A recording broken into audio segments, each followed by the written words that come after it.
Thank you for your time in reviewing and considering this testimony to the Australian Tribunal into the human rights impacts of onshore unconventional gas. My name is Helen, and I am making this testimony on behalf of my late father, George Bender, of Chinchilla, Queensland. George is a generational farmer who has been directly and permanently impacted by the human rights violations of the unconventional gas industry. I will be detailing the human rights abuses by the Queensland government, by the Australian government, and by the unconventional gas companies such as Origin Energy, QGC, Queensland Gas Company, Arrow Energy, and Link Energy. Now, due to the extensive nature of the onshore gas industry, I will only focus on three main points. They will be detailing personal tragedies and the human rights violations within the Queensland setting. The three areas will be the human rights to a healthy environment, to live and or to raise livestock for human consumption, the human right to access uncontaminated groundwater, the human right to be able to peacefully enjoy one's possessions, one's property, one's home where you can live a family life respectfully. Attached to this testimony, I will also include the Bender family submission to the Australian Senate inquiry in 2016, videos, including those of my late father, George, and links to a Facebook page that was set up in his legacy. Now, the Bender family have been farming in the district of Hopeland since 1940. This is where a piggery operation was established and had been continued in operation for over 70 years. Significant health impacts were witnessed and started to be seen in the year 2010. Unseen health impacts that have never been witnessed before in the 70-year operation coincides with the same year that the coal seam gas industry ramped up from moving from exploration into production. But also, 6 kilometres from the property is the Link Energy Underground Coal Gasification Plant, UCG. During 2010, there were unusual toxic odour events that would drift across the property. Some say it would wake the dead from their sleep. But with each toxic odour event, the health impacts and the deaths within the piggery increased. And they also increased in conjunction with the increase in the CSG activities. Pigs would be witnessed gasping for breath, skin rashes, eye irritations, neurological impacts such as dizziness, unbalance, seizures, the general wasting away and death. Low birth numbers and birth weights were also recorded, including reproductive issues. That is, sows would not go into pig, meaning they would fully abort, or they would not come on heat. Numerous deaths, thousands of deaths have occurred since 2010. In search for answers to these unexplained deaths and health impacts, there were numerous autopsies completed and undertaken. No known swine disease or illness was found that could explain the deaths and what was taking place in the piggery.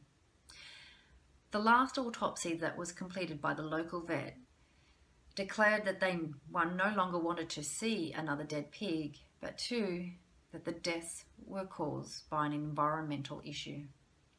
But this advice also came with another warning, that what was ever killing the pigs would also kill humans.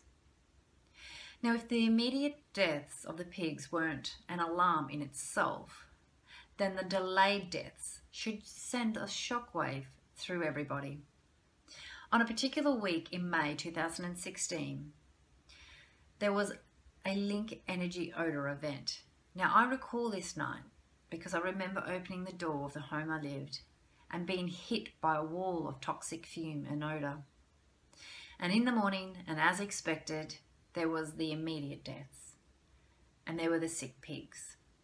But 2 months following that event, we witnessed significant increase in the number of stillborns. Across 5 sours in the 1 week, 38 piglets were stillborn from a gross total of 61 piglets. Now, I took it upon myself to find the answer, as I had nowhere else to go or to turn to.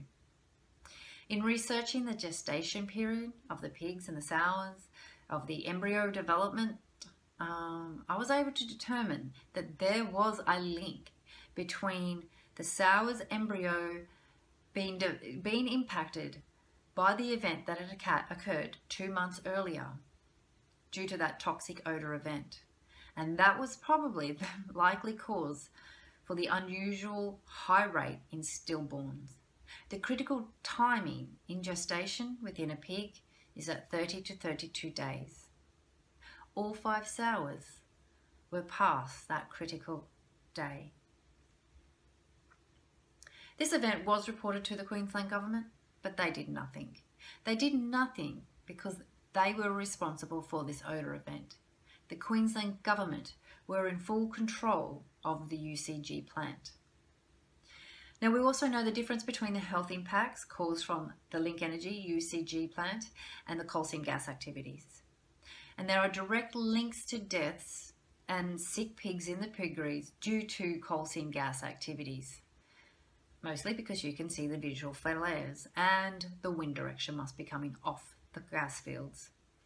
The health impacts on the pigs are also higher in winter, and the wind comes off the south from the gas fields. During 2016, QGC gas fields were flaring intensively for an entire week. By the 3rd day of flaring, the health of the pigs were deteriorating. When the Queensland government were asked to provide detailed information into the wells and facilities that were flaring, their response to me was that they did not hold the legislative power to obtain that information. However, in correspondence to a different landholder in 2017, the Queensland government confirmed that they actually have access to review all spectral imagery and remote sensoring data records for any period. The Queensland government lied to protect the unconventional gas industry, and they are continuing to lie to protect the industry from the environmental harm that is causing the deaths in the piggery, but also the human impacts to human health. Now, as a farmer, the right to access groundwater under freehold property was once known as a basic property right. Unfortunately, this right is no longer. The unconventional gas industry have been given an unlimited right to take groundwater. This means the loss of water rights by property owners. Due to the coal seam gas dewatering of the Great Artesian Basin, we have lost, George Bender has lost now, 6 water bores. Origin Energy put George Bender through a long and drawn-out process. It was unnecessary and it was disgraceful, but it is representative of how the industry deal and negotiate with landholders. Origin played psychological games with George. During a 555 business day negotiation period for a make-good agreement, which should have only taken 100, for the impacts to his water bores, Origin bribed. Origin did not follow instructions. They continuously and constantly changed land liaison officers.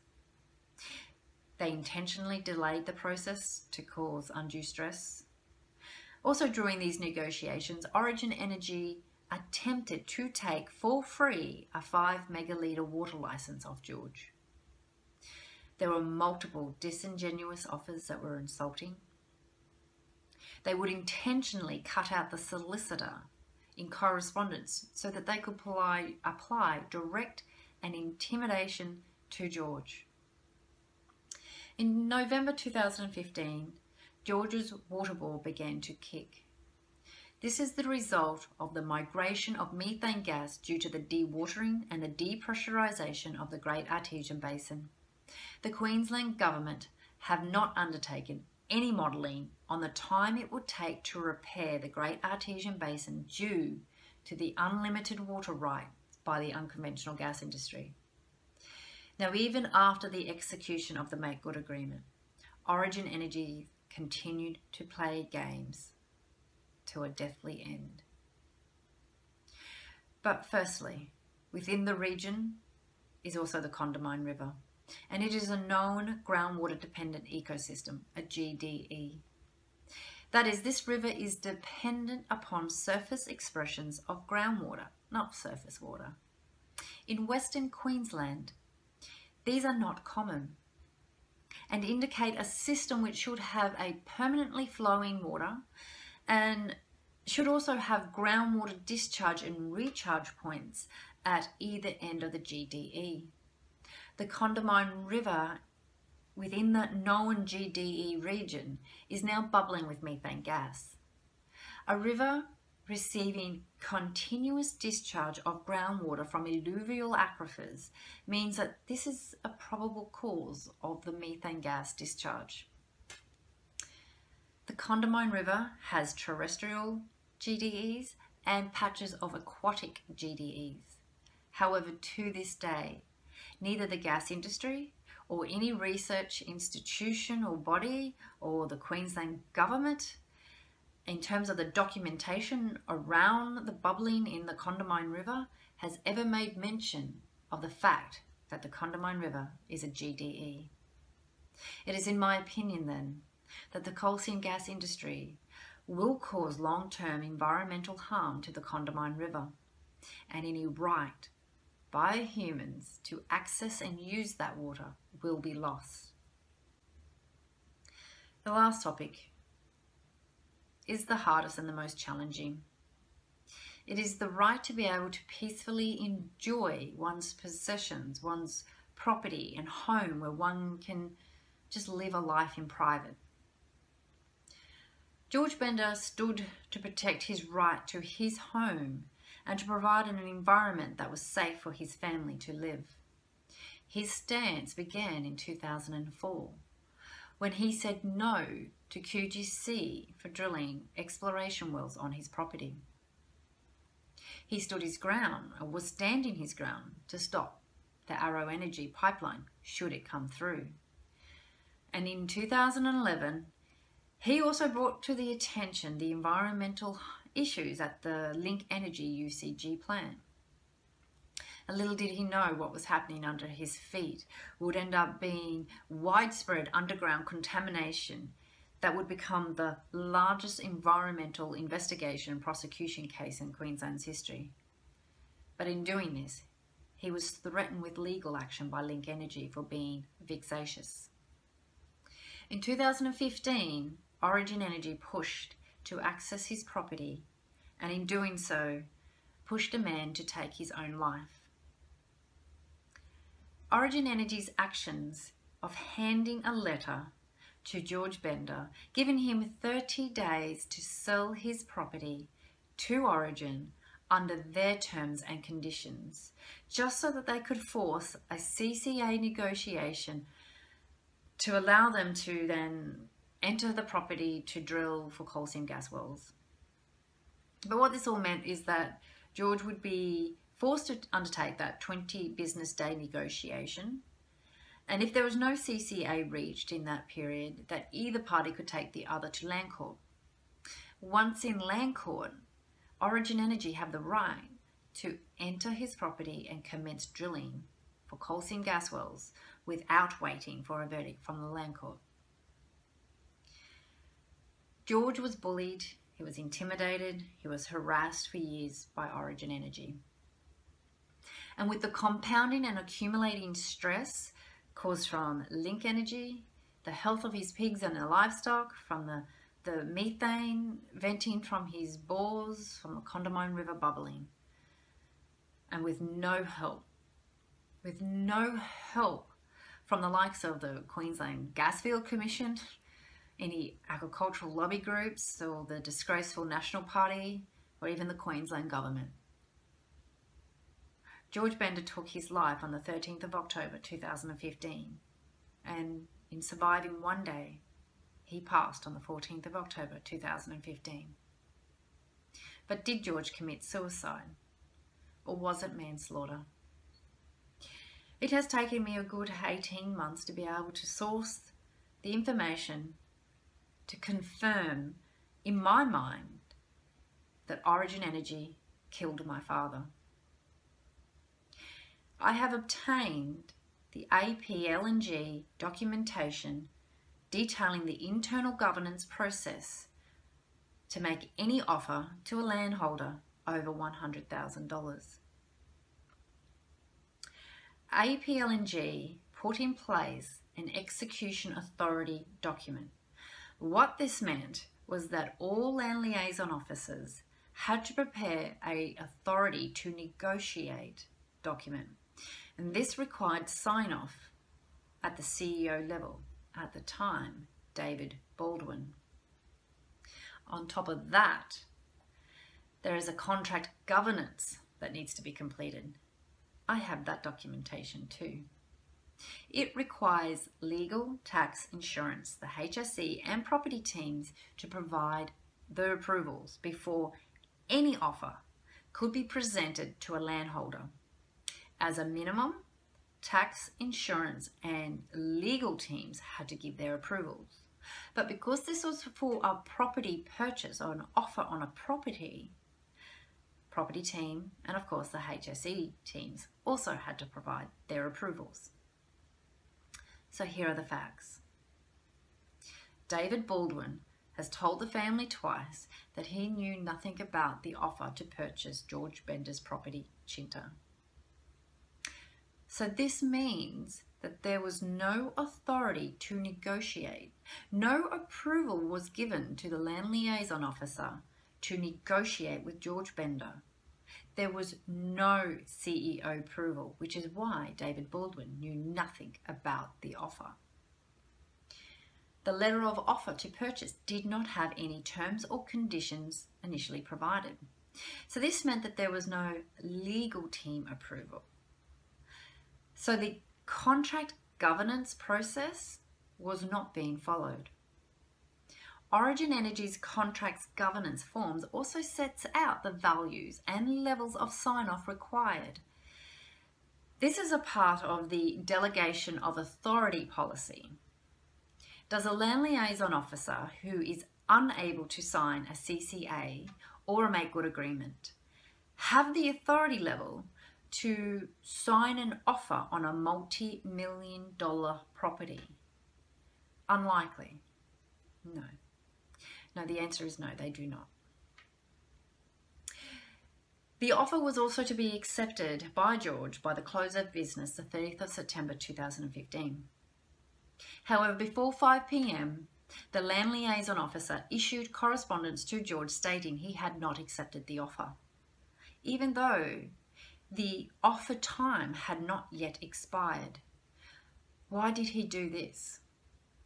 It is in my belief that was the last employment day between Origin and the land liaison officer. Origin terminated the employment contract with that particular individual. And I believe that was his last day and that his termination was based on the offer that he had given to George Bender because he broke and was in breach of the internal governance process, that he acted outside of his delegated authority. Hence the reason why, after the death of George, that individual returned to Origin to find out if he was going to be thrown under the bus. If he had acted within the governance process, what was his concerns? He was concerned, and he has very good reasons to maintain those levels of concerns. Also, Origin Energy had issued a broad-wide company email stating that there would be no further property purchases. This was before any offer was provided to George Bender, unless it was for critical infrastructure. Gas wells and gas fields did not meet the critical infrastructure criteria. Even today, landowners have told me that Origin will not purchase property because it is not within the Origin Energy's business model. What I am saying is that George Bender took his life on a fake letter, on a fake offer. It was never real. It was just a game to push a man into the corner to sign a CCA so that Origin Energy could enter the property and start drilling for CSG wells. Origin Energy killed George Bender. The human right violations by Origin Energy and these other unconventional gas companies, and even to the extent the Queensland government for not stepping in and protecting lives, or protecting the rights of landholders to be able to peacefully be able to enjoy their property in their homes, to be not even able to grant them balanced negotiation process, for denying the legal right to veto. I have this information that supports the claim that Origin Energy took a human life. I now have given this same information to the Australian Tribunal into the human rights impacts of unconventional gas. What will the Tribunal do with this information? Thank you.